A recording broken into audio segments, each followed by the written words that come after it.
भगवते वासुदेवाय। ॐ नमो भगवते वासुदेवाय। ॐ नमो भगवते वासुदेवाय। ॐ नमो भगवते वासुदेवाय। ॐ नमो भगवते वासुदेवाय। ॐ नमो भगवते वासुदेवाय। ॐ अज्ञानतिमिरान्धस्य ज्ञानाञ्जनशलाकया चक्षुरुन्मिलितं येन तस्मै श्रीगुरवे नमः। नमः ॐ विष्णुपादाय कृष्णपृष्ठाय भूतले श्रीमते भक्तिवेदान्त स्वामिनिति नामिने। नमस्ते सरस्वती देवी गौरवाणी प्रचारिणे निर्विशेषा शून्यवादी पाश्चात्यदेशतारिणी।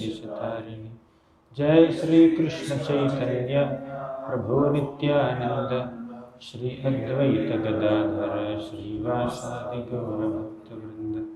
हरे कृष्णा कृष्णा कृष्णा हरे हरे, हरे Ram Ram Ram Hare Hare.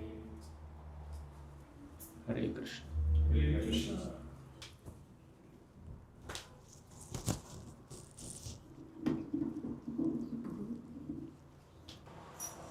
Bhakti is glorious in any yoga, not only Kali Yoga. In the Bhagavad Gita, Krishna spoke about Karma Yoga, Jnana Yoga, Dhyana Yoga, and Bhakti Yoga. But repeatedly, Krishna is emphasizing on Bhakti Yoga the most, because it is Bhakti that establishes a deeper bonding between us and Krishna. In karma, our inclination, our taste, our skill to perform a prescribed activity is prominent. That plays more prominent role. In Jnana Yoga, our knowledge plays a prominent role. In Dhyana Yoga, our meditation, our Ashtanga practices, keeping the back erect, all this pranayama, pratyahara. So all these things, they take prominence. And not only that, even the goal also is not purely serving Krishna when it comes to other paths like karma, jnana, yoga paths. People who follow those paths aspire for liberation. They want siddhis, they want wealth, they want name, fame, prestige, so many things. But in bhakti, the path is easy, the process is very, very enlivening, and the goal is pleasure of Krishna. The goal of this path is to please Krishna, and this whole path takes us to the lotus feet of Krishna and re-establishes in our original spiritual glory as eternal associates or servants of Krishna. That is the glory of bhakti path. While other paths cannot establish the soul in its original glory as someone who is connected to Krishna, someone who can eternally reside in the spiritual world. They take us to different destinations, which are temporary destinations. Ideally, bhakti is performed without any material expectations, without any material motives. But even if somebody has some material motives, even if someone does bhakti with some expectations, still bhakti will purify us of those selfish desires. Please repeat after me.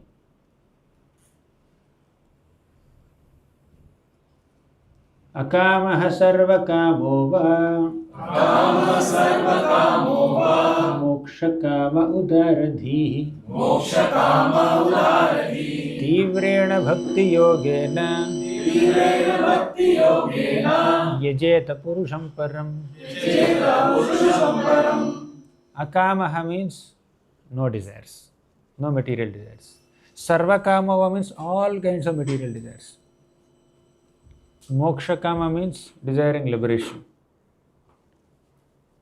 Whether you have no desires or all kinds of desires or specifically desire liberation, Tivrena bhakti yogena, if you perform bhakti intensely, then the Lord will purify us from all kinds of material desires.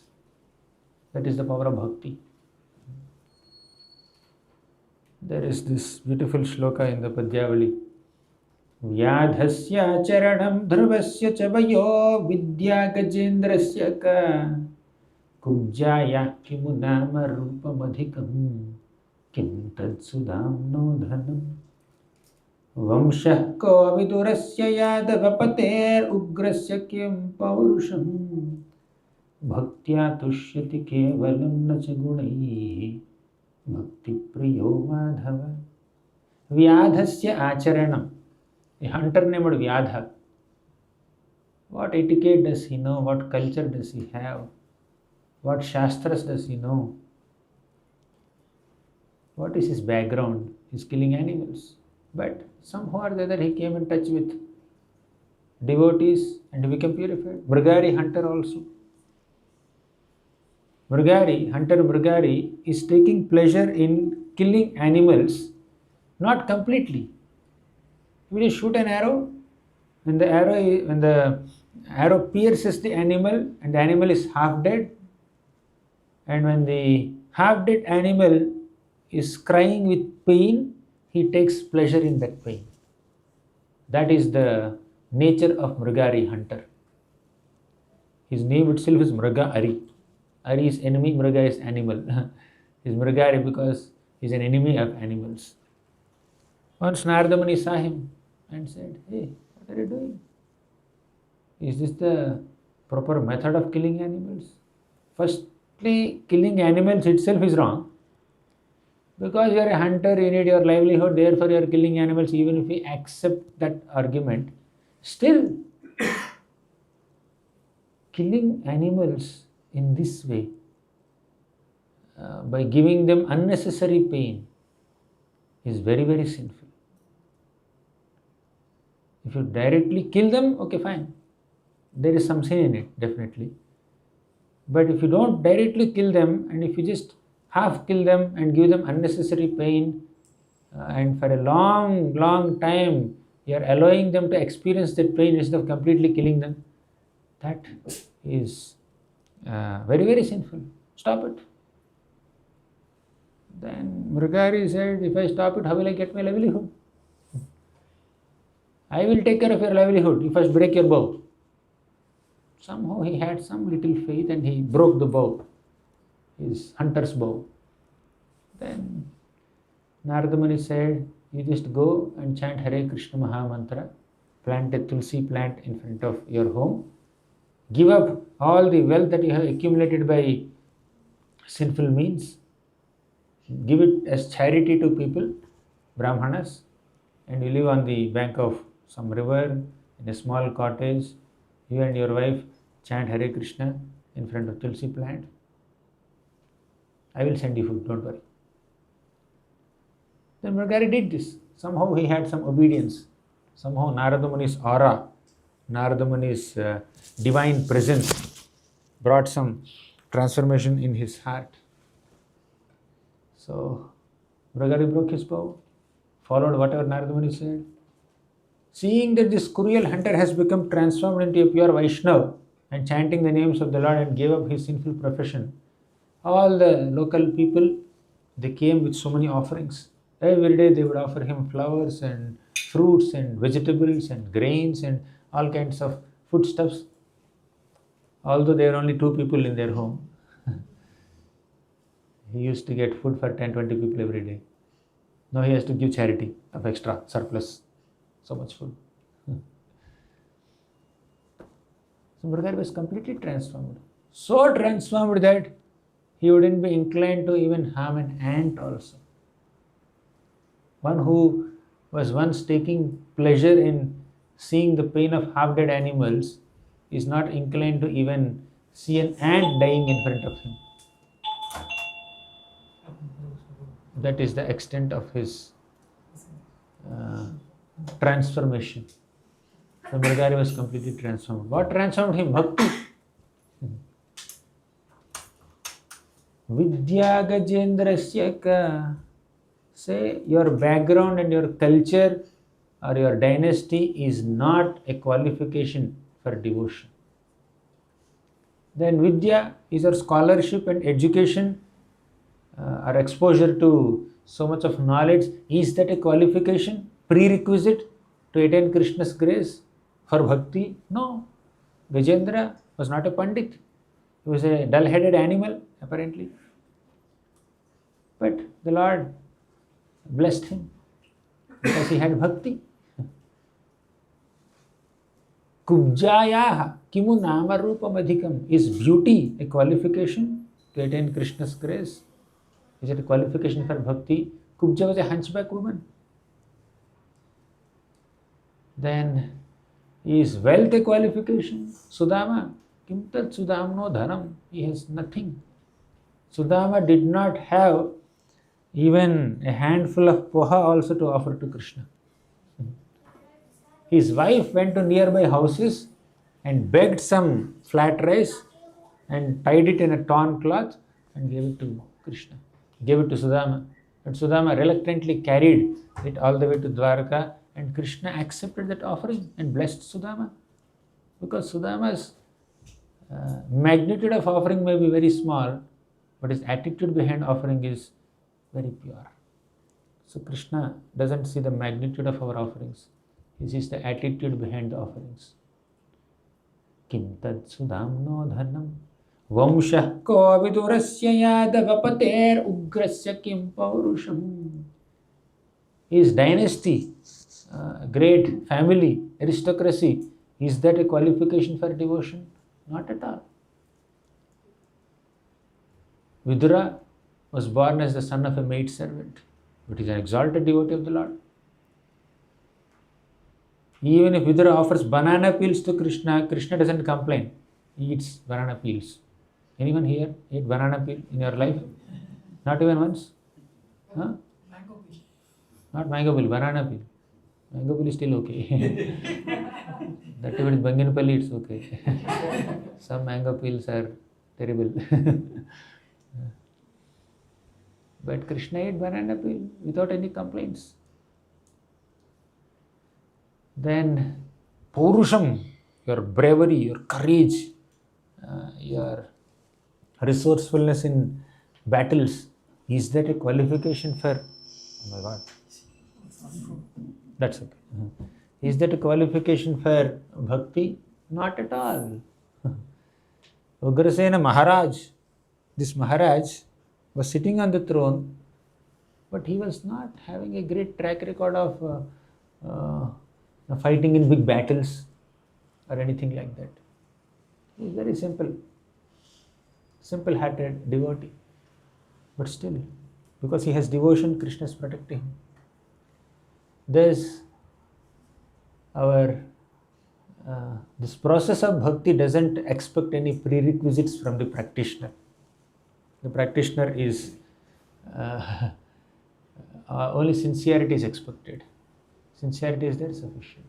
Bhaktya tushyati kevalam na chagunaihi bhakti priyo madhava. The Lord is satisfied only with bhakti. He is bhakti priya. Nothing else is required. Thus bhakti, the path of bhakti is very easy to perform. What is there in bhakti? Shravanam, kirtanam, smaranam, padasevanam, archanam, vandanam, dasyam, sakhyam, atmanivedanam. Bhakti begins with hearing about Krishna. Hearing about Krishna's nama, rupa, guna, leela. When you hear sincerely about the Supreme Lord, that will inspire you to dedicate yourself to Him. Why? Because His qualities are like that. The Lord has such enlivening qualities. Just by hearing about the Lord's qualities, people can become attracted to the path of bhakti. That's how Sukadeva Goswami, who was absorbed in his own impersonal conception, he became attracted to bhakti. Atma ramascha munayo nirgrantha apyurukrami kurvantya haitukim bhaktim itham bhutaguno harihi. Say it. Atma ramascha munayo Atmaramascha munayo nirgrantha apyurukrami Nigrantha apyurukrame kurvantya haitukim bhaktim Kurvantya yukim bhaktim itham bhutaguno harihi. Whatever may be the background of the person, Atmarama means self-satisfied people, Munayaha, thoughtful sages, Nirgrantha means one who has no connection with any shastras, illiterate people. All of them can get attracted to Krishna and perform unmotivated bhakti because Krishna's qualities are like that. The Lord has so many divine qualities, wonderful qualities that attract the attention of everybody. That people are inspired to practice bhakti. Bhakti is very easy. If not bhakti, what else do we do? Bhakti is easiest path. Even small children also can do bhakti. See how attentively they are doing Shravanam. No mischief, no restlessness. How come we are also silent? See his expression. Huh? Outstanding. Standing out. He's very expressive. But now he chose to express his emotions silently, not verbally. So anyone can do bhakti. 5-year-old children. How many of you are 5 years old? What is his age? 4? 5. And you? 6. You are 6. 8. Oh, you don't look like 8. And you, this boy, jeans. What's your age?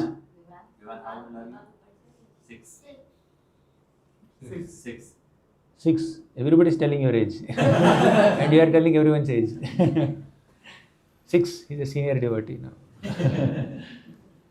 5-year-old boys, 6-year-old boys also can do bhakti. So bhakti doesn't require any prerequisite of age also. We can start bhakti at this age only. Prahlad Maharaj says, Kaumar acharet pragnav dharman bhagavataniha. You start practicing bhakti at Kaumar age, at the age of 5. Before that. Because Prahlad Maharaj started bhakti before taking birth only. When he was in the womb of his mother, he started bhakti. He was hearing from Narada Muni for long time. So in this world, there may be so many paths, spiritual paths, which could be scriptural paths also.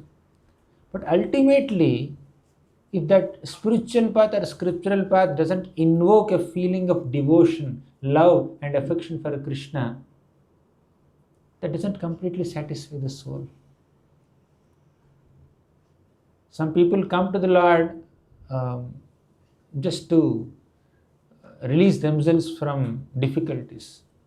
Krishna says in the Bhagavad Gita, Chaturvidha bhajante mam janaha sukriti norjuna arto jignasarartharthi gnani cha bharatarshabha. Some come with curiosity, and some people come for money, some people come to relieve themselves from distresses. So different people have different motivations in connecting with the Lord.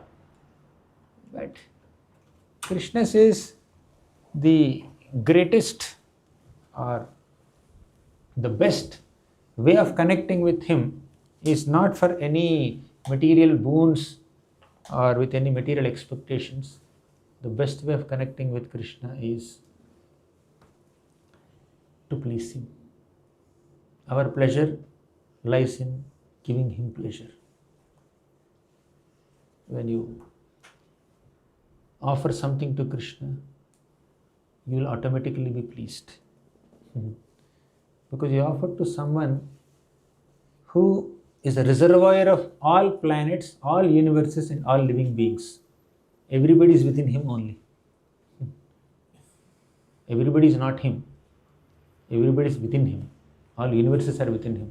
If you please Him, automatically you will be pleased. Automatically you will be satisfied. Just like when you water the root, automatically all the leaves and plants and twigs of the tree are completely nourished. Similarly, when we serve Krishna, automatically everyone else is nourished.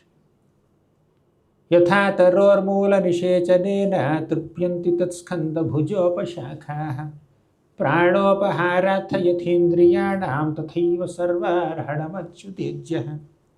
Yatha tarormula nishechanena. Once you offer water to the root of the tree, naturally all the limbs of the tree are nourished. But that nourishment doesn't happen if you just sprinkle water on the leaves and twigs. If you sprinkle water on a leaf, at the max the dust accumulated on the leaf will go away and leaf may look fresh. But it will not remain fresh. You have to nourish it from within. For that you have to pour water on the root. The process of inducing life and nourishment into a leaf or a branch is through the root. You pour any amount of water on the leaf. You disconnect the leaf from the tree and keep pouring water as much as possible. The leaf will not remain alive. It will dry up. Soon there may be some ways of preserving it, probably artificial ways of preserving it or natural ways of preserving it, but it doesn't grow. If you leave it on the plant, the leaf will grow. A small leaf will become bigger leaf within few days. But you try to grow it on your own, possibility is very less. Similarly, when we try to satisfy ourselves through so many material means, through so many non-devotional ways, we can never be satisfied. Only pure bhakti can satisfy us. Only selfless service to Krishna can satisfy us. Savai pumsam paro dharmo yato bhaktiradhokshaje ahaituki apratihata yayatma suprasidati. Savai pumsam paro dharmo, the supreme dharma, the supreme duty of all living beings is yato bhaktiradhokshaje, bhakti unto Lord Adhokshaja. And that bhakti has to be performed in what way? Ahaituki, without any expectations. Apratihata, without any without any interruptions. Then Yayatma Suprasiddhi, then heart is completely satisfied. You are performing bhakti, means you are trying to please Krishna, samsiddhir haritoshanam, to please yourself. The process of pleasing yourself is pleasing Krishna. If you keep Krishna aside and try to please yourself, it doesn't work. The other day we were saying, right? The process of pleasing tongue is to send the gulab jamun to the belly.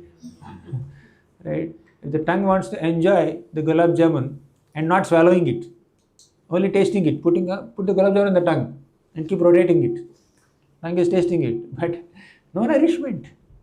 Right? If the tongue says, I will only chew, I will not supply it to the belly. Why should I give to belly? I will only keep it with myself. You keep gulab jamun in your mouth for next 10 hours without swallowing it. You will get bored. You will get tired. You will get exhausted. You feel like spitting it. The best way to utilize it and take benefit of it is swallowing it and giving it to the belly. Once it comes to the belly, tongue is happy, hands are happy, legs are happy, entire body is happy. If any limb of the body wants to enjoy it, you keep gulab jamun in hand, or leg, or mouth, or ears, or nose, none of the limbs will feel that nourishment by directly trying to enjoy that gulab jamun. Only it has to go to stomach, no other way. Similarly, Prahlad Maharaj says, if you want to beautify yourself, if you want to decorate yourself, if you go in front of a mirror and start putting an earring, 2 earrings on the mirror. Put tilak on the mirror. Put whatever makeup on the mirror, all the cosmetics, Fair and Lovely and whatever, Pond's cream. Put some powder on it. Will you become beautiful? First you apply on the face, when the person is given those ornaments, reflection is automatically beautiful. So when you put earring to yourself, automatically the reflection in the mirror is decorated with earrings, right? But if you put earring on the mirror, you move like this, it will then it doesn't look good, right? Similarly, we are reflections of Krishna. If he is happy, we are happy. If he is satisfied with our services, we will automatically be satisfied with whatever we do. Our satisfaction lies in giving him satisfaction. Samsiddhir haritoshanam ataha pumbhir dvijasreshtha varnashrama vibhagashah swanushthitasya dharmasya samsiddhir haritoshanam. Swanushthitasya dharmasya, you may be very, very meticulous in doing your varna dharma or ashrama dharma or following your prescribed duties in various ways, but the purpose of all these duties is to give pleasure to Krishna. Samsiddhir haritoshanam. When Hari is pleased, we are pleased. Any amount of material civilization, any amount of endeavors that we take up in our lives cannot give us happiness or pleasure or satisfaction if they are disconnected from Krishna. We come from him. Krishna said in the Gita, Mamaivaamsho jiva loke jiva bhutas sanatanaha. Mama eva amsho, all the living beings are my amshas. If you are amsha of Krishna, the source has to be pleased, nourished, then amsha is automatically nourished. If you separate the amsha from its source and try to nourish it, there is no nourishment. If you separate, morning we were discussing, if you separate fish from water and try to give all kinds of facilities to the fish will not be happy. Keep the fish back in water. Right? So we need bhakti. In the 4th canto of Srimad Bhagavatam, in the episode of Prithu Maharaj, there is a beautiful shloka. Yat pada pankaja palasa vilasa bhaktya karmashayam grathitam udgrathayanti santah tadvanna riktamatayo yatayopi ruddha shroto ganastamaranam bhaja vasudevam yat pada pankaja palasa vilasa bhaktya. When we perform bhakti by rendering service to the lotus petal-like feet of Krishna, what does it do? Karmashayam grathitam udgrathayanti. Karma ashayam means our materialistic desires for sense enjoyment. Grathitam udgrathayanti, they are completely uprooted. Santah.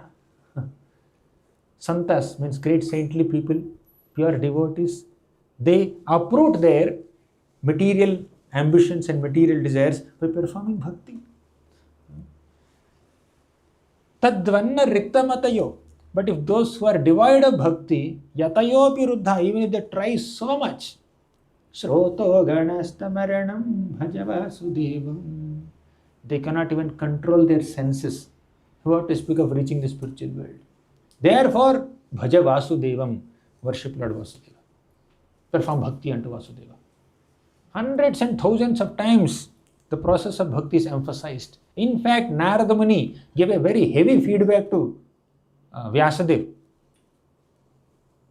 Vyasadeva wrote so many scriptures, Upanishads, Vedas, Puranas, Mahabharata, Vedanta Sutra, so many things he wrote. But he was not satisfied. The author of Vedic scriptures and Puranas and Mahabharata was not satisfied by writing them. Do you know this or not? No intention to minimize the position of Vedas or Puranas. But the fact is, the author, one who has written all these Vedas and Puranas, is dissatisfied There is a despondency in his heart, despite writing all of them. He started contemplating, why am I feeling so dissatisfied? He thought, maybe I did not sufficiently emphasize the importance of bhakti. Is that the reason?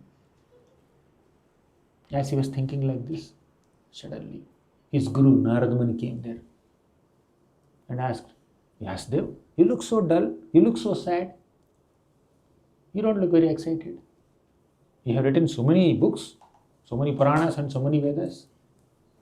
Why are you not so satisfied? Generally, when you accomplish some task that you wanted to do, that will give you happiness. So you wanted to cook, for example, say 10 items.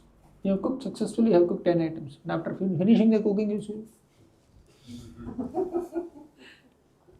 I'm not very satisfied.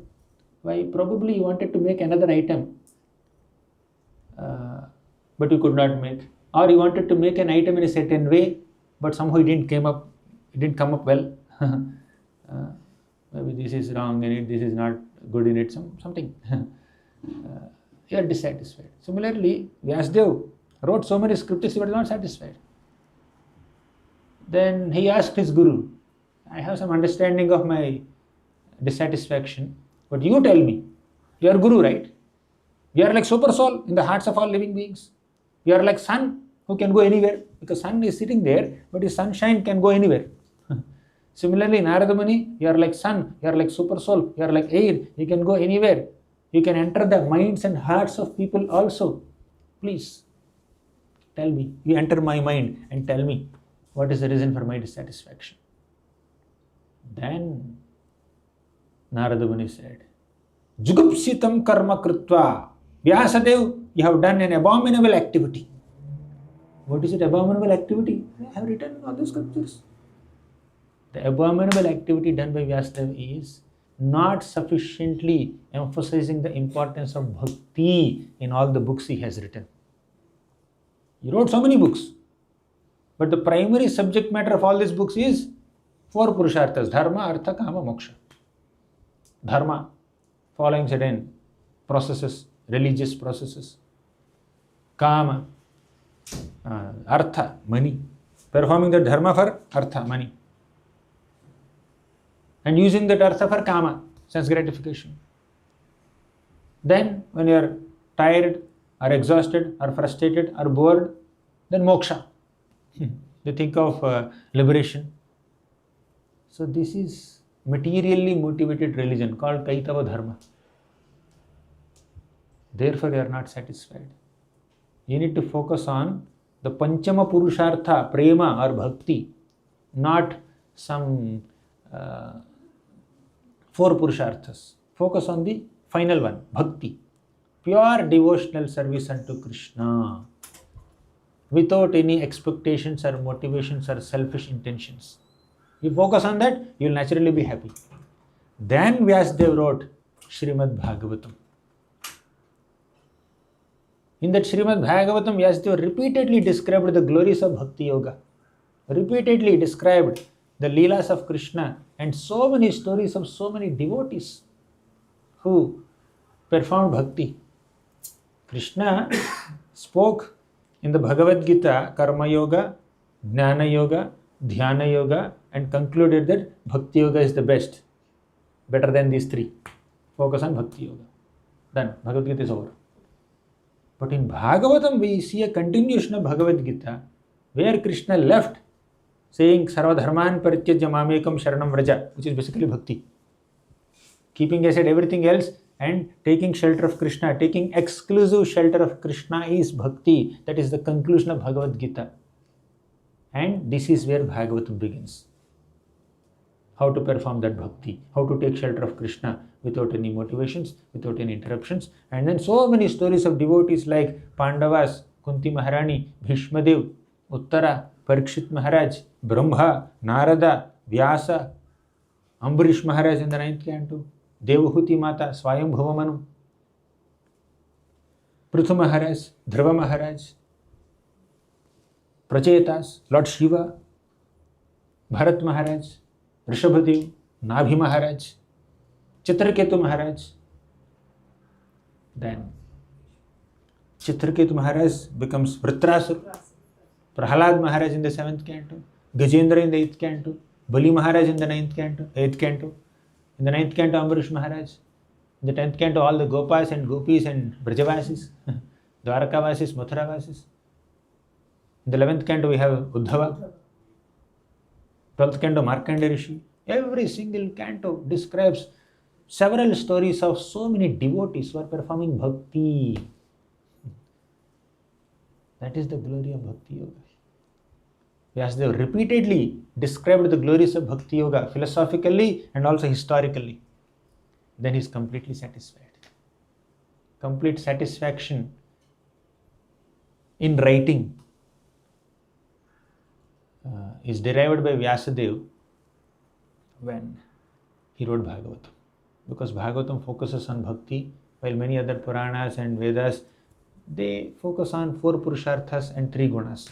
Traigunya Vishaya Veda Nistraigunyo Bhavarjuna Nirdvandvo Nitya Sattvastho Niryogakshema Atmavan. Traigunya, Sattva-guna, Rajoguna, Tamoguna. So these 3 are the subject matters of Vedas. Keep them aside. Nothing to minimize the position of Vedas. They have their own glory. But a lot of discussion about 3 modes, a lot of discussion about 4 Purusharthas. Because too much. Focus on Bhakti. Bhakti is the easiest path. Understanding 3 modes is difficult. Understanding Jnana, Ashtanga, Karma is difficult. Understanding 4 Purusharthas is difficult. What is Bhakti? Selflessly serving Krishna. Going to the spiritual world. Understanding is easy. Implementing is easy. Result is so glorious. Why can't we take up Bhakti? When we are discussing Bhagavad Gita in our classes, the initial 6 chapters become very intense for the students. One child asked me, Prabhu, if Bhakti is the ultimate message of Bhagavad Gita, why did Krishna describe all this karma, jnana, ashtanga stuff in the first 6 chapters? Why did he keep that till the 7th chapter? What if somebody reads 1 or 2 chapters and then gets scared and then closes Bhagavad Gita and goes away? Very intelligent. You know, Shweta. Then I said, apart from giving bhakti to everyone, Krishna also wants to test how much determination we have. Does he have the determination to wait till 7th chapter to read elaborate description of bhakti? Or he will get scared seeing 2nd, 3rd chapters and then close and go away. So bhakti is very confidential. But still, Krishna, Acharyas, all these people just out of their intense compassion revealed the knowledge of bhakti to all of us. Bhakti is beyond 3 modes. But the problem is, the conditioned soul may take up to bhakti under the influence of 3 modes sometimes. Such a person's bhakti can be contaminated by the 3 modes. For example, in the 3rd canto of Bhagavatam, 29th chapter, Kapil Dev says, there are 3 types of bhakti. Tamasic bhakti, Rajasic bhakti, Sattvic bhakti. What is Tamasic bhakti? They are performing bhakti only. Bhakti processes are Shravanam, Kirtanam, Smaranam, Padasevanam. They are hearing about the Lord, they are chanting the glories of the Lord. Then Smaranam, they are remembering the Lord. All these things they are doing. But if the motive of such a devotee is to take revenge on someone, there are some violent tendencies, there is no compassion, there is no sincerity, they become violent. So that kind of bhakti is called tamasic bhakti. Rajasic bhakti, if someone has so many material ambitions, they want name, fame, prestige, wealth, etc. They are performing bhakti only, but their ambition is material. They are ambitious. That is called Rajasic bhakti. And what is Sattvic bhakti? They perform bhakti, they desire their own pleasure and knowledge, they seek information. So, this kind of bhakti doesn't satisfy the soul. Of course, even if somebody begins bhakti with those tendencies, eventually the tendencies will go and bhakti will remain. But what is real bhakti? Madguna shruti matrena vai sarva guhashaye Manogatira vichhinna yatha gangambha saubhudau. Mad guna shruti matrena. Just by hearing the qualities of Krishna, your mind runs towards Krishna. That is bhakti. Without any expectations, without any distractions. We are constantly thinking of Krishna and taking pleasure in thinking of Krishna. Developing the deep emotional bonding with Krishna. Completely believing that He is my protector, He is my lover. I love Him more than anything else and He loves me more than anyone else. Krishna loves us the most and we love Krishna the most. That's an eternal fact. Understanding this is bhakti.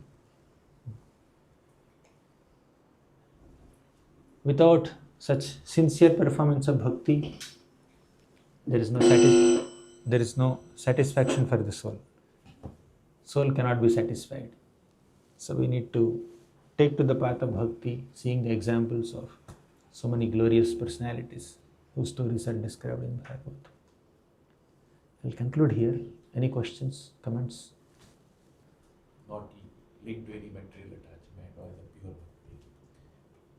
Last 1 month or recently, just 2 weeks back, a person was with pure bhakti, very spiritual, suddenly got a heart attack and passed away. We feel that the Lord Krishna helped him to, because he was doing a pure bhakti and really gave him a moksha because he was doing bhakti. But he left behind his wife and 2 sons. But they could not, think in a different way that, the person left us like this, miserable condition, the wife and 2 sons. How you will explain to the family who have been left here and keep thinking that, hey, main person doing bhakti, we are not doing bhakti. He's the one who do the bhakti. But he suddenly, Krishna took him. Okay. Let me tell you a story. I spoke a lot of philosophy. Now, story time. How many of you are chanting here?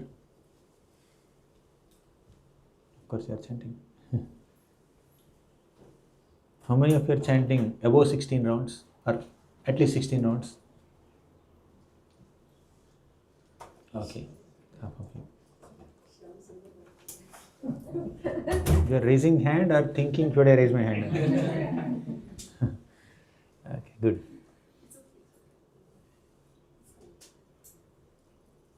There is a devotee named, he's a professor, Professor Dosa. In some country, I don't remember. He is from a different background, different religion only. Somehow he got attracted to Krishna consciousness. He started associating with devotees in iskcon temple. But his faith is totally different. His family is following a different faith. His community is following a different faith. But he is into bhakti. Then there is a lot of opposition from his family. Lot of opposition for his community, from his people who are coming from their religion. But somehow he became so attracted to Krishna and Krishna bhakti that he is ignoring all their comments and continuing his bhakti. And he also has some financial issues at home. One day, he entered a Janmashtami program in the temple. So on his car, he just came to Janmashtami program and he was returning in the middle of the night. Janmashtami happens in the midnight, right? So he was going back. Then on the way, he met with an accident and he died. Then the family, wife, children, they don't have so much of support. Financially also they are not very well to do. And the community, his community also is not very favorable to his family because he is into Krishna consciousness, bhakti.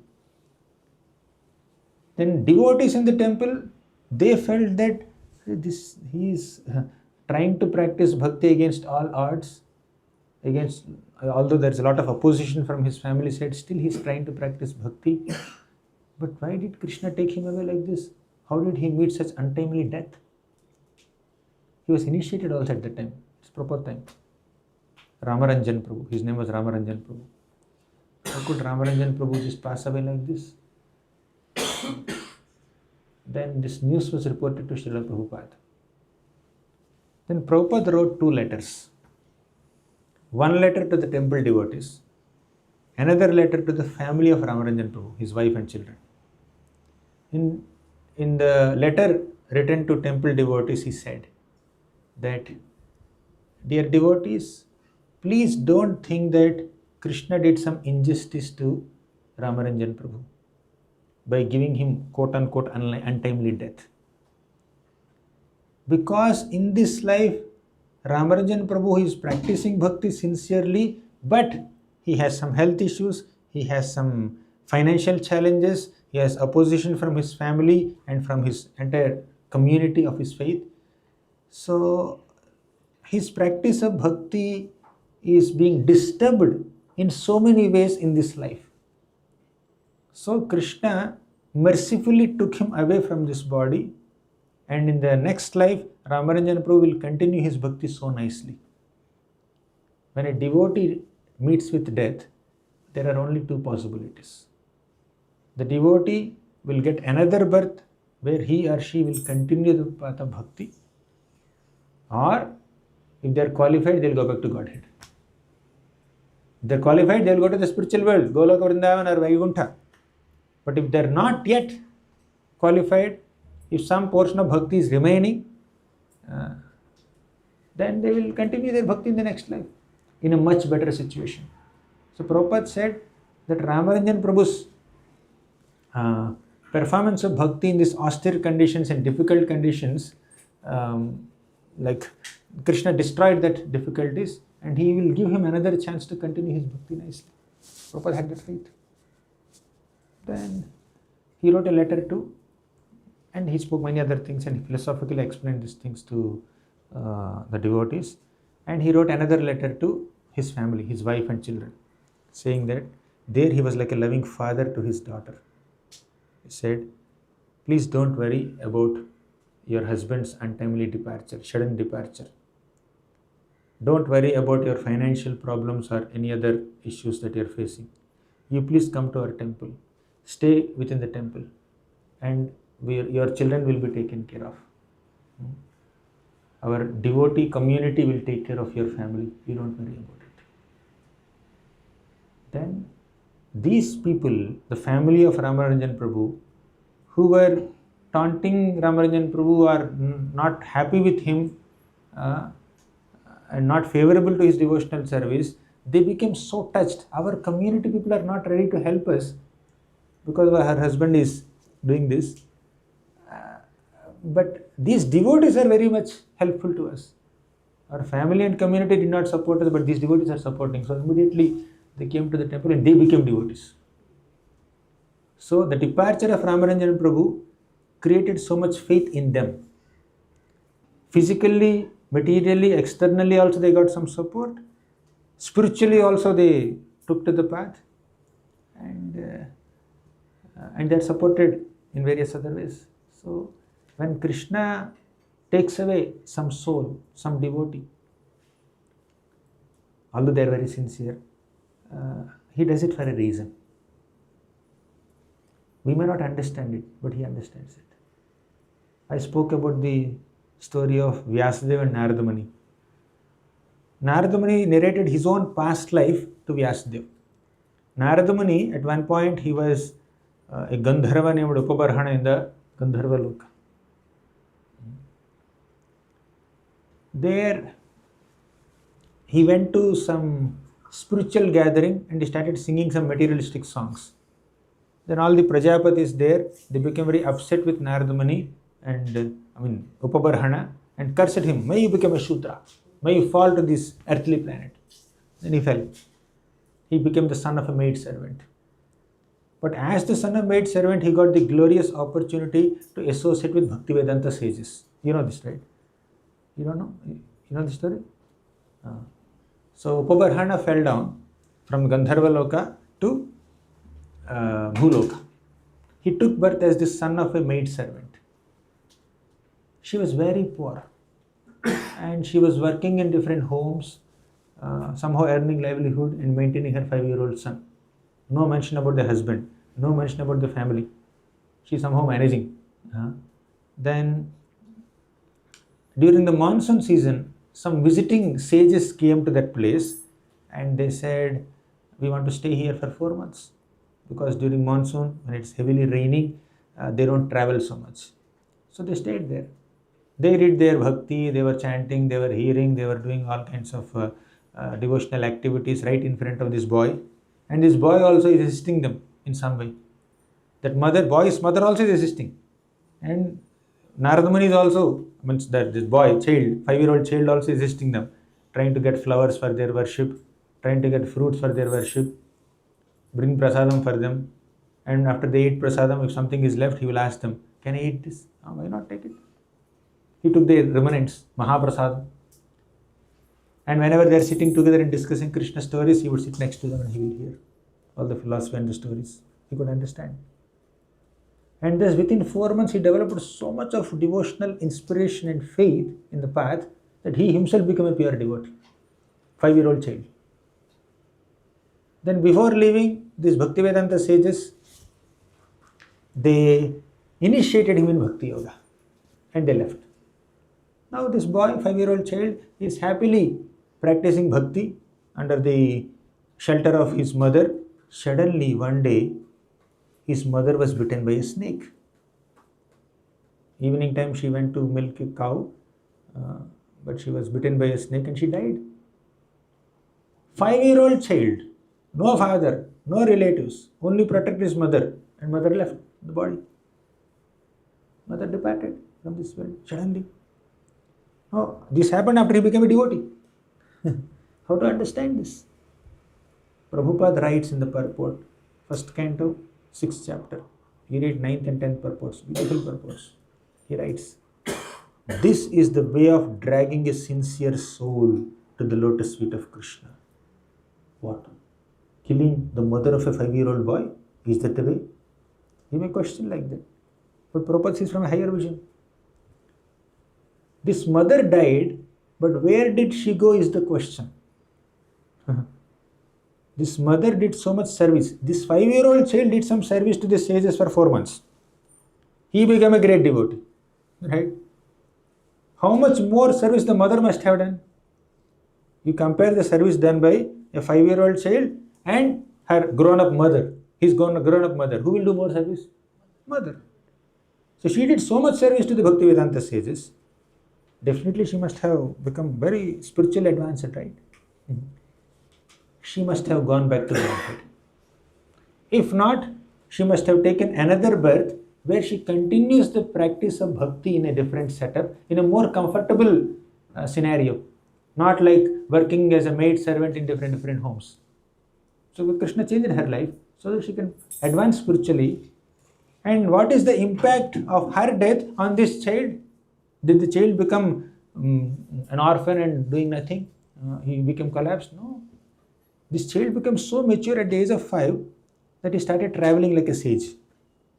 Like the sages who inspired him were travelers, right? Now he also started traveling like a sage. And he was just going to different forests and jungles and cities and towns and villages. He was traveling and meditating on the Lord, following the bhakti path taught to him by the sages, Bhaktivedanta sages. And eventually he came to a place where there's a lake. He drank some water from the lake. And he became he was tired. He took some water. He sat under a tree and started meditating. Said at some time he became very intense in his meditation. He started having the darshan of Lord Vishnu within his heart. And he had goosebumps. Premati bhara nirbhinna pulakango ati nirvritaha. His hairs were standing on end. And he got the darshan of the Lord. But after a while, he lost that darshan. He lost that darshan. Then he again intensely meditated just to have the darshan of the Lord. And the Lord said, my dear child, you will not have any darshans in this life anymore. I want you to practice bhakti more intensely. Do it. Then he did it. Then he gave up that body. He was alone. But he gave up that body and he became Narada Muni, the transcendental spaceman in the next life.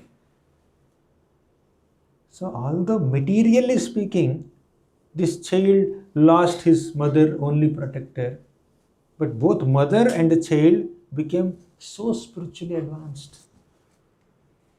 On a material plane, there could be pain, apparently. But on a spiritual plane, there is unlimited spiritual bliss. So we should never lose faith in the Lord. Whatever he does for a reason. You know Uttara Mata? Uttara? Wife of Abhimanyu, Abhimanyu, you know? Son of Arjuna.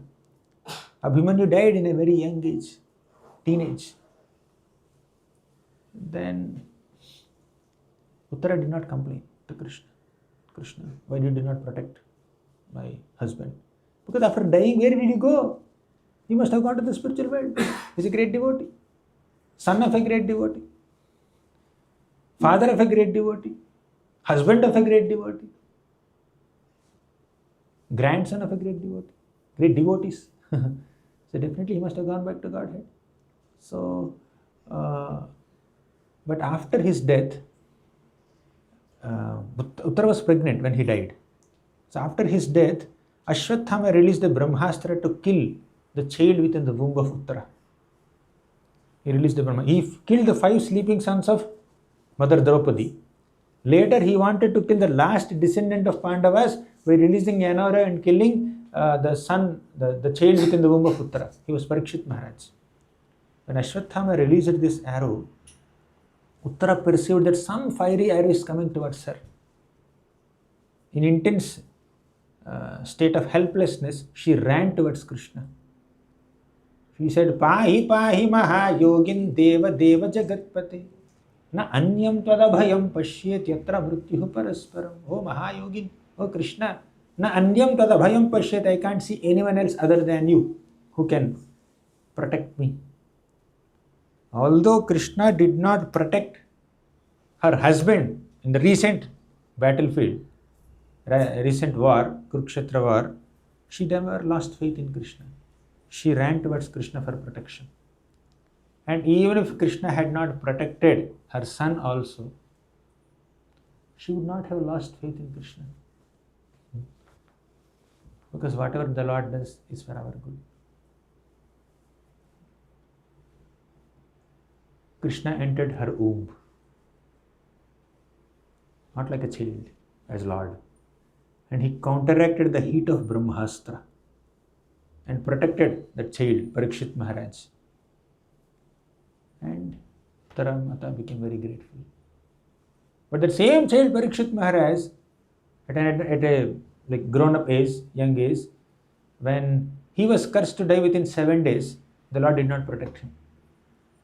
Materially, apparently. You know this, right? Parikshit Maharaj was cursed to die in 7 days. And when he was cursed to die in 7 days, Parikshit Maharaj took shelter of Srimad Bhagavatam. He went to Sukadeva Goswami and heard Srimad Bhagavatam during that 1 week. But after hearing Bhagavatam for 1 week, where did Parikshit Maharaj go? He went to the spiritual world. And through Parikshit Maharaj, the Lord gave us Srimad Bhagavatam. Today we are discussing Srimad Bhagavatam. So even if the Lord doesn't protect a dying devotee, He protects them on a spiritual plane. There was a great couple in Srimad Bhagavatam 4th canto, Prithu Maharaj and Archi. So this glorious devotee couple, they ruled the kingdom responsibly for a long, long time, and they retired from the kingdom, and they gave the kingdom to their descendants, their children, and they went to the forest. There Prithu Maharaj and Archi, they were doing austerities, they were doing some worship and meditation in their bhakti. Then suddenly, Prithu Maharaj died in the forest, in the Vanaprastha situation. And Archi alone, she was there. Apparently, the situation is very terrible. She's a widow. Nobody is there to protect her husband or protect her. You know what she did? She took a bath in the river. She collected some firewood and made a funeral pyre on her own. No assistance. She was a queen. And he was a king. But he died. And she kept the dead body of her husband on that funeral pyre. Somehow created some fire and lit that the husband's dead body with fire, and she jumped into the fire. Now, this scene may cause so much of pain in the hearts of people who hear this. But after a moment, you know what happened? Vaikuntha airplane came and took this Pruthu and Archi, this couple, in a glorious Vaikuntha airplane. They went to Vaikuntha. And as the Vaikuntha airplane is taking this glorious couple to the spiritual world, in the clouds, some devatas, trees, they all gathered there and said, "Oh, this Archi is so great. She served her husband so nicely. And Pruthu is so great. He ruled the kingdom so nicely. And now they both are going to Vaikuntha, and we are stuck in this heavens only." Heaven is in the material world only. It's like an AC compartment in a train, that's all. Right? So heaven is in the airplane, heaven is in the material world. So all the heavenly residents were praising Pruthu, praising Archi. They are saying that they are going to Vaikuntha, we are stuck in this material world. To hell with these heavenly bodies. To hell with this residence in Swargaloka. Let us go to Bhuloka. Let us become human beings. Let us perform bhakti like them. And let us die and go to the spiritual world. Because in the Swargaloka there is so much of pleasure. Pramushta atisaya indriya utsavat. Because there is so much of opportunity for sense enjoyment in the heavenly planets. People cannot depend on the Lord. People cannot perform bhakti unto the Lord. Too much of opulence, too much of fanfare, too much of prestige, too much of wealth and all these things, they interfere with our bhakti. Not that all poor people are pure devotees or wealthy people are fallen souls, that's not the point. But sometimes when there is so much of opulence, we may not be able to perform bhakti properly. So Swargaloka people feel that there is a lot of distraction here, we are unable to perform bhakti. Let us take birth in the Bhuloka, where there is sufficient amount of misery along with some pleasure. In such a situation, we can perform bhakti better than when there is happiness everywhere. The general tendency of people is to forget God when there is pleasure and to remember God when there is pain. Agreed?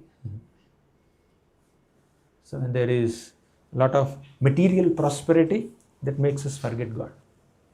But when there is a lot of pleasure, a lot of pain and difficulty, then we can become more prayerful, more dependent on the Lord.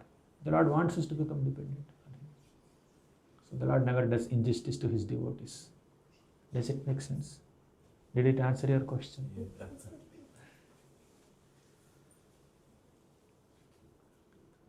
Yamaraj says that a devotee can never come to hell. Yamaraj declared to Yamadutas, these Yamalok policies, protocols. I got the SOP. Right? All the policies and protocols of Yamalok are there with me. I never went there. Maybe I must have gone in the past lives, I don't know. But at least in this life I have not visited there. But I know Yamaraj's rules because they are mentioned in the 6th canto of Bhagavatam, 3rd chapter. So Yamaraj tells the Yamadutas, Jihva navakti bhagavad gunana badheyam chetascha nasmarati tacharana ravindam krishnaya no namati yachira ekadapi tanana yadhvamasato krita vishnu krityan. Who is qualified to go to hell? You want to know it or not? Yes. Who is eligible to enter hell? How many of you are eager to know the eligibility? First qualification. Jihva na vakti bhagavad gunanama dheyam. With their jihva, with their tongue, if they have not chanted the holy name of Krishna even once, they are qualified to go back to Godhead. How many of you are chanting at least one round of Hare Krishna Mahamantra here? At least one round, not 16. One round. Okay. None of you are qualified to go to hell. Right? You have no eligibility to go to hell. Gates are closed there. So, Jihvana Bhakti Bhagavad Gunanama Dheyam. If someone has not chanted the name of Krishna even once with their tongue, bring them here. Yamaraj says, Chetaschana smarati tacharana ravindam. If they have not remembered Krishna even once within their mind, you can bring them to hell. How many of you remembered Krishna at least once in your life here? At least once. Ek bar. At least once. Okay. Then you are not qualified to go to hell. Krishna yano namati yachira ekadapi means if someone has not offered obeisances to Krishna's deities or Krishna's form even once, bring them to hell, he says. Did you ever offer pranams to Krishna here? Anyone? At least once here? Okay, good. So nobody from this room will go to hell. And all of you are sitting here hearing Srimad Bhagavatam, but you are not seeing one personality who is also here. You know who is that? Yamaraj.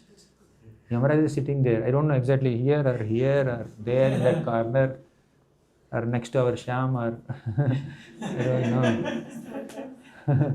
Or behind or somewhere, we don't know. He's sitting here. He's here. He's not visible to you. Because wherever devotees gather and discuss Srimad Bhagavatam, discuss Harikatha, Yamaraj comes and sits there. He will not take anyone there to help. He'll remember. He'll take attendance. Whether your host will get your RSVP or not. Yamaraj will definitely take attendance. He attends Zoom classes also, by the way. So you have 200 or 300 people in the login. One more login is Yamaraj. Login. He hears. So he will not take anyone to hell. And by the way, if someone dies while hearing Krishna Katha, Yamaraj will chant for him. Yamaraj will not take them to hell. As soon as someone dies, Yamaraj has to become alert. Hey, he died. Come to hell. He should say like that, but he doesn't say. He is not qualified to hell. If I go near him, or if my messengers, Yamadutas go near him, we know what happens. You know what happens? If Yamadutas approach a devotee, you know what happens? There is one Gada, Lord's Gada, Kaumodaki Gada, that is constantly circling devotees, right? Creating a protective circle around devotees, especially those who chant. That Kaumodaki Gada will hit the Yamadutas if they try to touch. Yamaraj is saying this, I am not saying this. I am repeating his words only. He is here somewhere, he will hear and be happy that this fellow is repeating what I said to Yamadutas. So Yamaraj says, Te deva siddha parigita pavitra gatha ye sadhavaha samadrisho bhagavat prapannaha tanno pasidata harer gadaya bhiguptan naisham vayam nachaveha prabhavama dande. The glory of devotees is Te deva siddha parigita pavitra gatha. Their pavitra gathas, their glorious narrations, their glories are sung by even Devatas and Siddhas also. Once you pick up a bead bag, once you chant Hare Krishna, even Devatas also become very pleased. Ye sadhavaha samadrusho bhagavat prapanna. They are great sadhus. Samadrusho, they have equanimity. Bhagavat prapanna, they are completely surrendered to Bhagavan. Tannopasidata. My dear Yamadutas, listen to me. I am Yamaraj speaking to you. I am your boss. Please remember this. Tannopasidata. Never approach a devotee who is chanting the holy names of Krishna. Never approach someone who is practicing bhakti. Tannopasidata. If you happen to go there, Harer Gadaya Bhiguptan, because they are constantly protected by Lord Hari's Gada, Kaumodaki Gada, that Gada will hit you.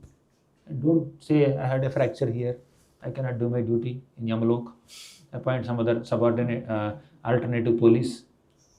Yamadutas are police, right? We have local police. That's like cosmic police, right? So he says, Tannopasidata harer gadaya bhibhuktan naisham vayam nacha vayah prabhavam dandi. I cannot arrest them. You cannot arrest them. Even time factor cannot affect them. Even Brahma also cannot do anything to them. He is the boss of all devatas. Right? Even he cannot cause any harm to the devotees. Once Brahma wanted to kidnap Krishna's boys, you know what happened? He could not kidnap anyone. Ravana wanted to kidnap Sita Devi. He could not kidnap. He only took Maya Sita, not the original Sita. No demon or no devata can harm a devotee. Indra tried to kill all the Vrajavasis by creating a devastating rainfall. Krishna effortlessly lifted this Govardhan mountain and protected all the Vrajavasis. Devatas cannot touch devotees. Demons cannot touch devotees. Yamadutas cannot touch devotees. Yamaraj also cannot touch devotees. That is the glory of devotion, bhakti. If you perform bhakti, that's what happens. In fact, there is a beautiful shloka in the Padyavali that says that as soon as someone takes to the path of bhakti and especially begins to chant Hare Krishna, Krishna Krishna, Hare Hare, Hare Ram, Ram, Hare Hare. You know what happens? Chitragupta in the Yamalok, he becomes ecstatic. He starts dancing. Because he need not maintain our record anymore. He can delete the file. He has been keeping a track record of every single sinful activity done by this conditioned soul. But as soon as he picks up a bead bag and chants Hare Krishna, he will close the record and discard that file. Then okay, ek aadmi kam ho gaya. Right? I don't have to maintain the track record of one fellow anymore. Enough. Please reduce the work of Chitragupta. Please don't increase his work. Pick up a bead bag, chant Hare Krishna, perform bhakti, hear Harikatha, and save Chitragupta. And bring smile on his face. Yamadutas also, don't think that these police, cosmic police, are in a very prestigious post. Many people aspire to become police officers. What is it? ACP, CI, there are multiple designations, right? They want to become police officer and get promotion there. But you see, Yamadutas who are cosmic police, you know how tedious and austere it is to take somebody and fry them in boiling oil for 10,000 years and whip them for 11,000 years and allow vultures and herons to extract the intestines of the sinful soul for 20,000 years like that. In Yamalok, as soon as you enter there, we are given a gift, special gift, welcome gift. That is a body, a special body. That body is called Yatana Deha. You know what is the specialty of this body? That body will never die. Right? That body will never die. It's a deathless body. And what is don't get surprised that Yamalok, in hell we get a deathless body. Yes, you will get a body, not you, but whoever goes there, they'll get a body that has no death, but it has the ability to experience unlimited suffering. So that body is meant to only experience pain, not die. Generally, when somebody is experiencing so much pain, they prefer to die. I can't tolerate this pain, let me die. But they have to tolerate that pain, but they cannot die. That's their problem. So that kind of body is given to us. Given to someone who goes to hell, and they keep on punishing the person. Even if the body is thrown in the boiling hot oil for 5,000 years or 10,000 years, it will only boil and experience the pain, but will not die. Death will not come. Even to die is a great privilege in Yamalok. So once the person experiences all the results of one's sinful activities in hell like that, then he will be sent back to Bhuloka. Bhai, already ho gaya na, suffering ho gaya na, aur kya karna chahiye? Because So far he only experienced the reactions to his sins. He has not explored his pending desires, unfulfilled desires. Therefore, to explore the unfulfilled desires, they have to get another body and pursue their material life. And such a soul, if he is fortunate enough to come in contact with devotees and pick up a bead bag and pick up Srimad Bhagavatam and start worshipping the Lord, then there is some hope of avoiding hell and, if possible, going to Vaikuntha. Right. Otherwise, till then, our punya will take to Svargalok, our papa will take to Yamalok, and then we keep on doing this Brahmanda Brahman. Right? Keep on going up, coming down, going up, coming down. Somebody does punya, accumulates some pious credits, he goes to Svargaloka. Then Kshene Punya Martyalokam Vishanti. As soon as the pious credits are exhausted, they will come to Bhuloka. Again, they will accumulate some pious activity or sinful activity. They will go to hell, they will suffer for the sinful activities, they will come back to Bhuloka. They will continue. So whether it is Papa or Punya, Papa Karma, Punya Karma, that will only give temporary happiness or temporary distress, but only Bhakti Karma will take us back to Godhead. That's why Krishna said, Mat karma krin mat paramo mat bhaktaha sanga varjitaha nirvairaha yatra bhut sarva bhuteshu yah samameti pandava. Mat karma krin, you perform my activities. Mat paramo, consider me the supreme. Mat bhaktaha, become my devotee. Sanga varjitaha, give up all your attachments to this material stuff. Nirvairaha sarva bhuteshu, don't envy anyone, don't hate anyone, don't allow envy, grudge, negativity, negative feelings or hatred to occupy your heart. Never give a place to these feelings in your heart. If envy is coming and says, I want to stay in your heart for some time. Towards whom? Towards that devotee or towards that living being or towards that animal. Oh, you want to stay in my heart? Means envy towards another living being wants to take shelter of your heart. Will you host such a guest? Close your door. No problem. Don't say Atidhi Devi Bhava. We have to host guests. Atidhi is Deva. No, if the Atidhi is envy or pride or lust or greed, don't host them. Throw them out. No problem. You will not get any sinful reaction. Because that is a place where Krishna stays. Krishna said in the Bhagavad Gita, Sarvasya chaham hridi sannivishto mattaha smritirjnanam apohanam cha. I stay within the hearts of all living entities as Paramatma. So, our heart is a place for Krishna to stay as Paramatma. Along with Paramatma, along with Krishna, you allow Mr. Lust, Mr. Envy, Mr. Pride, Mr. Greed also to stay there, he will feel uncomfortable. Don't discomfort Krishna. Whether you agree or not, Krishna is there in your heart. Read Bhagavad Gita. He said in the 15th chapter, 15th sloka. If you want, you read 18th chapter also. 18th chapter, I think 61 or somewhere, he again said, Ishvaraha sarva bhutanam hriddeshe arjuna tishtati. I stay within the hearts of all living entities. Your heart is meant for Krishna to stay. Not lust, not envy, not hatred, not pride, not jealousy, not greed for more material enjoyment, not greed for more power, property, influence. Not worth it. Don't host. Let bhakti be there. Let finer devotional sentiments be there in your heart. Let your heart contain sincere loving feelings towards Radha and Krishna. That will nourish your heart. That will take us to the spiritual world. Any other questions or comments? Yes.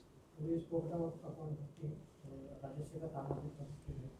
So in our daily life, even like we are angry towards our family or children. So after that we do Bhakti. So is it considered as Tamasiya Bhakti or how to? In the day-to-day life, when we are angry with our children or wife or with our colleagues, or we are angry of the colleagues, or they do some things. Angry or envy? Are you angry with them or envious of them? Angry of this. That's fine. Circumstance. Mataji is not here. Mataji is not here. Circumstantially, you may become a little angry. But if you are not envying them or hating them, that's fine. Sometimes the heat of the circumstance, you may become a little angry. Ideally, you should avoid that also. But if it's like coming and going, it's a circumstantial, then fine. Say you have kept your office file here, and your child picked up and then started playing with it and then kept somewhere else. And you are concerned about it. And you may kind of speak little strongly to discipline the child not to do mischief. That's circumstantial anger. But you only have love for the child, right? You don't hate, you don't envy the child. So circumstantial anger is understood. As much as possible, don't immediately express it, process it within and try to refine your expression. So all that you try to do, but any human being may become little irritated at times, but it's circumstantial. Now it's very hot outside, I'm very tired, I'm unable to give class, I don't know how I survived the last 2 hours, somehow I'm managing to speak. Sometimes it becomes, either it could be because of climate or say somebody did not have proper sleep in the night. You tell something to them and they become little irritable and angry. That is only circumstantial because of physical distress or whatever. That is understood. But if you have envy or hatred or pride, they are more serious anarthas. So we need to work on them. And live our life day to day. It is very natural as a human feeling to have those feelings of tiredness, fatigue, which leads to anger, frustration.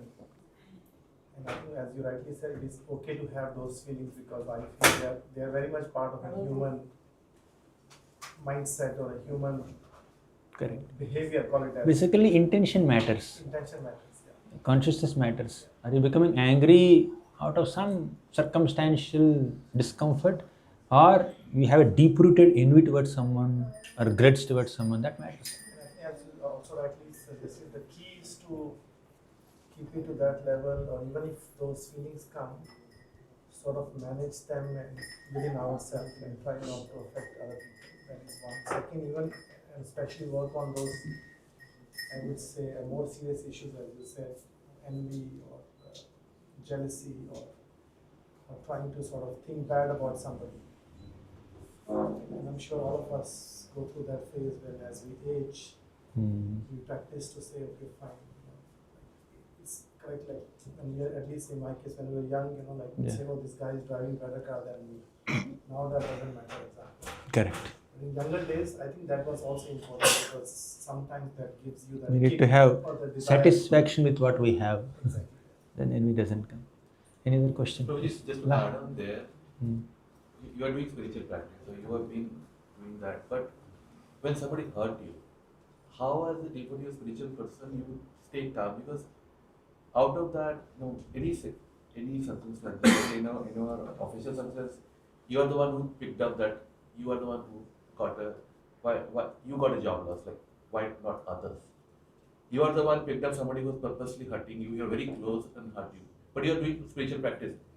You have to show the emotion. That's what today they say. You have to show the emotion. You can't keep that emotion inside and suppress it.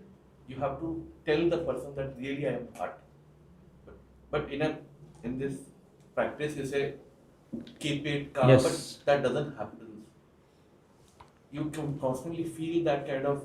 It's not about envy. It's about that anger inside constantly. Why it is happening with me? Correct. We need to internally reconcile it and externally address it. Two things.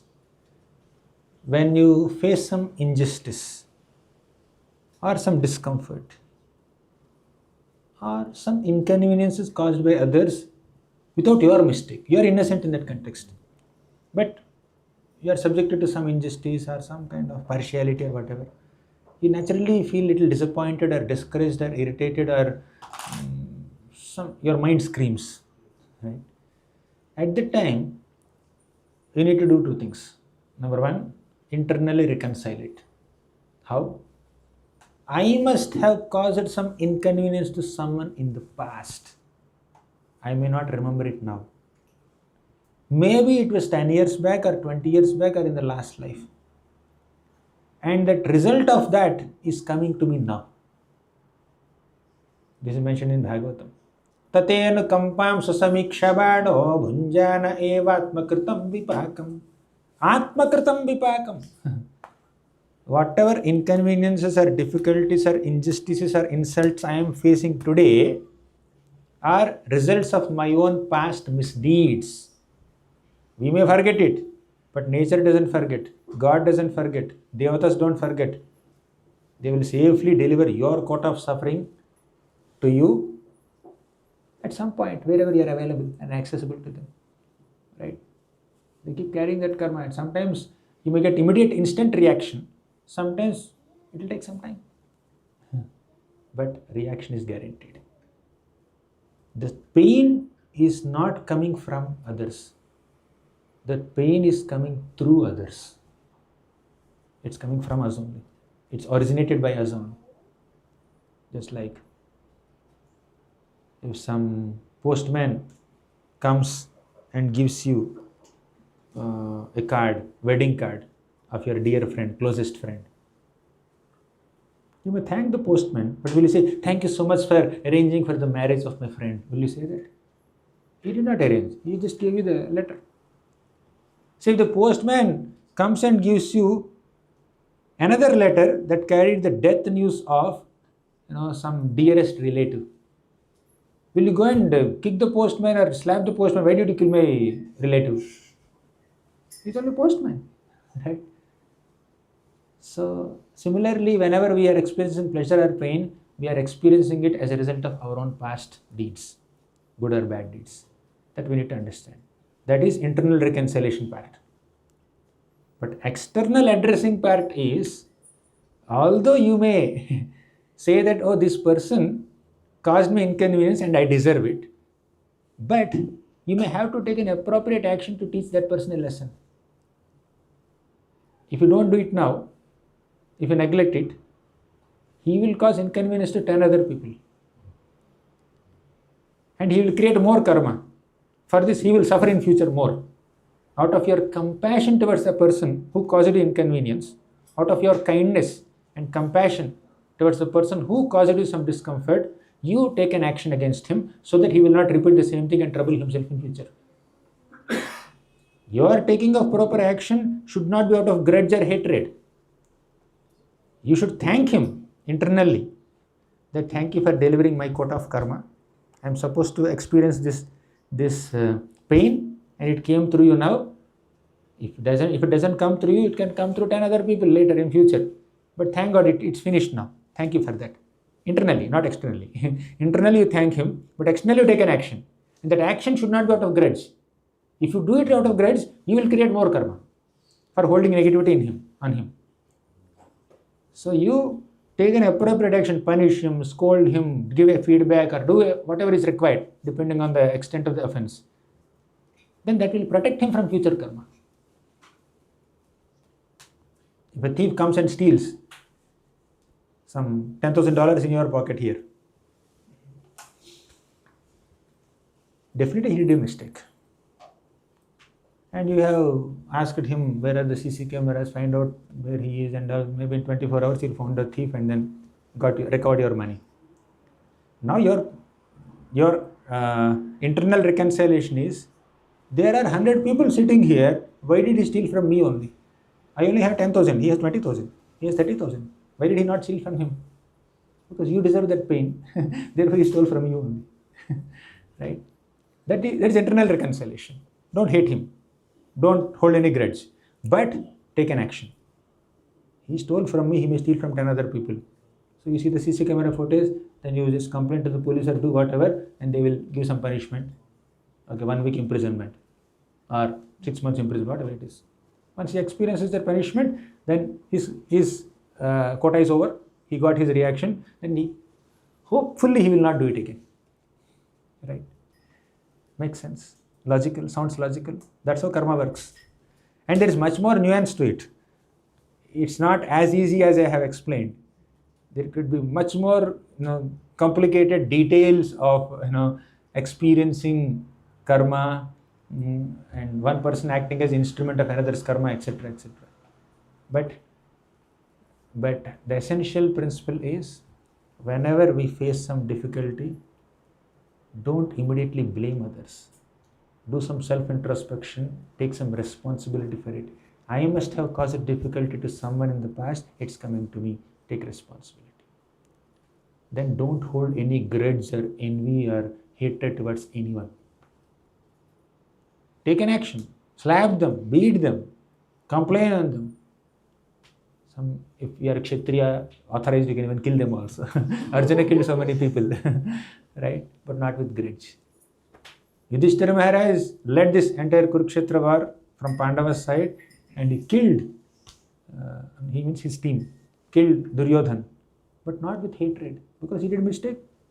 I have to kill him and get the kingdom back. He just fought for justice, not out of grudge for Duryodhan. Ram never hated Ravan, but Ram killed Ravan. How can you kill someone without hating him? That may be your question. That's what is your maturity. Mature people can kill others without hating them, can slap others without hating them. In fact, can kill others with love. You want a simple example? See a mother or a father. Sometimes parents may chastise, not kill, they chastise. They may chastise their kids out of love, just to discipline them. They are doing some mistake, they correct them out of love. There is no hatred or negativity there. That's how we need to live with all people. Heavy dose? It's a heavy dose. No, but they say that you should avoid these toxic people. But now Avoid. Yeah. If you can avoid, you can avoid. Maintain respectful see distance. Those people, as a devotee, is it encouraged that you see that person every day? Because you don't like to see that person. You don't want to see. But Maintain respectful distance. Don't hate. If you don't like, stay away. But don't hate. That's the point. Mataji had something. We are done Hmm? with the time. No, this is 10 minutes right. 10-15 minutes right. But Prabhu is I think Prabhu needs to again speak for Okay, no. for his second. Maybe we can just stop. Yeah. Prabhu, I just wanted to ask that when we read Bhagavatam, we see all the examples where they took any timely exit for their spiritual realization. Correct. And in the second We also have to follow that. As much as possible. Not necessarily going to the forest, but little. Just wanted to understand that as in our young age, we just tend to ये भी कम पड़ रहा है. This is also less. This is also less. This is also that hunger, that this much is sufficient. There's never that feeling comes, and then never you feel that. I feel like that Dhritarashtra feeling. You just can never stop thinking that the respect already I have received, enough I have become king, enough everything has. But you don't just want to leave. We discussed, right, in one of our previous sessions, detachment is a very rare quality to attain. However much you enjoy, you don't feel like detaching yourself. So as a Grihastha, how do we understand? And seeing the current pattern where you get children very late. You are old first, then you have children. So it's very difficult when your children are also growing and you are also growing at the same speed. So how do we understand because whatever you have is sufficient and enough is enough. So how to get that? The first step in getting that is asking this question. Right?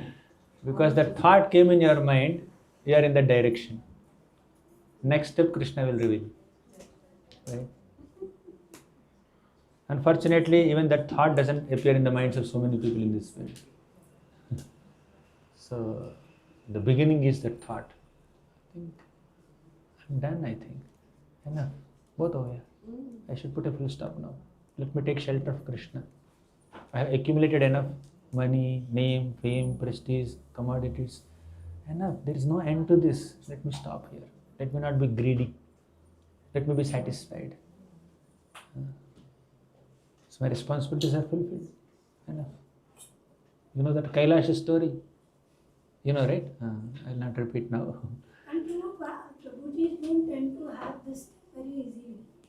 Matajis, so the dependent Matajis may sometimes out of frustration say, Prabhus, because they are so used to working for years, it's like more than 40 years you're only working. Prabhus can answer, I will not. I'm not working. I'm not working.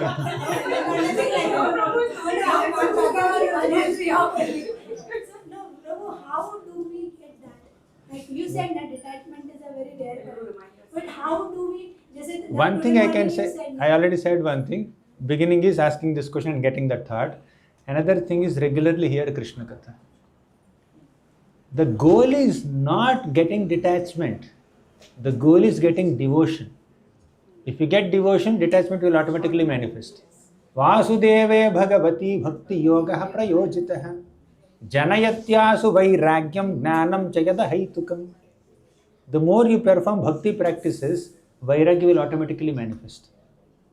So first develop attraction towards Krishna, detachment will follow. If you aim for detachment, you will never get detachment. If you aim for devotion, detachment becomes a byproduct. Buy one, get one free, like that. Get two free. What is two? Jnana and Vairagya. Knowledge and detachment both will come by bhakti. But if you pursue knowledge, there is no end to it. If you pursue detachment also, there is no end to it. Sometimes in the name of detachment, people have false detachment. Smashana Vairagya. You know that. Markat Vairagya.